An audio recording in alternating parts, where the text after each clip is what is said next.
প্রায় নারী নির্যাতনের খবর প্রকাশ্যে আসে, বিশেষ করে বিবাহিতদের ওপর হওয়া নারকীয় অত্যাচারের বর্ণনা শুনলে শিউরে উঠতে হয়। সংশ্লিষ্ট ইস্যুতে এবার নারীদের পরামর্শ দিলেন ভারতের সংসদ সদস্য ও বলিউড নায়িকা কঙ্গনা রানাউত।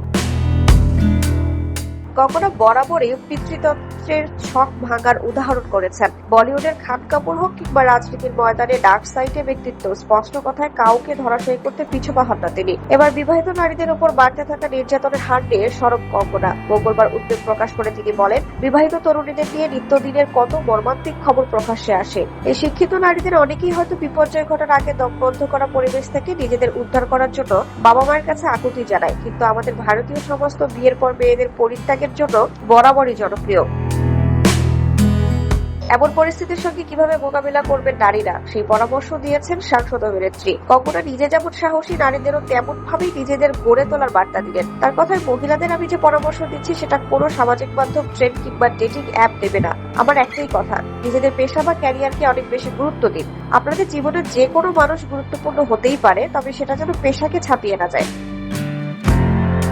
স্বাবলম্বী হয়ে বিয়ের পরামর্শ কঙ্গনার। তিনি বলেন, পুরোপুরি স্বাবলম্বী হওয়ার পরে বিয়ের কথা ভাবুন। মনে রাখবেন, নিজেদের হিরো বা রক্ষাকর্তা হিসেবে নিজেকেই এগিয়ে আসতে হবে। বাইরে থেকে কেউ আপনাদের উদ্ধার করতে আসবে না। আর স্বাবলম্বী হওয়াটা আপনার নিজস্ব পরিচয় কিংবা আপনি কাকে বিয়ে করছেন তার থেকে অনেক বেশি গুরুত্বপূর্ণ। যেভাবে জীবন বাঁচতে চান নিজেদের জন্য, ঠিক তেমন জীবনই গড়ে তুলুন। এই ব্যাপারে অন্য কারো কথায় কান দেবেন না। কঙ্গনার এমন মন্তব্য ছড়িয়ে পড়তেই সামাজিক মাধ্যমে নারীরা বেশ উচ্ছ্বসিত। কেউ কঙ্গনাকে সায় দিয়ে প্রশংসা করছেন, কেউ বা মনোবল বাড়ার কথা বলছেন নিজেদের পোস্টে।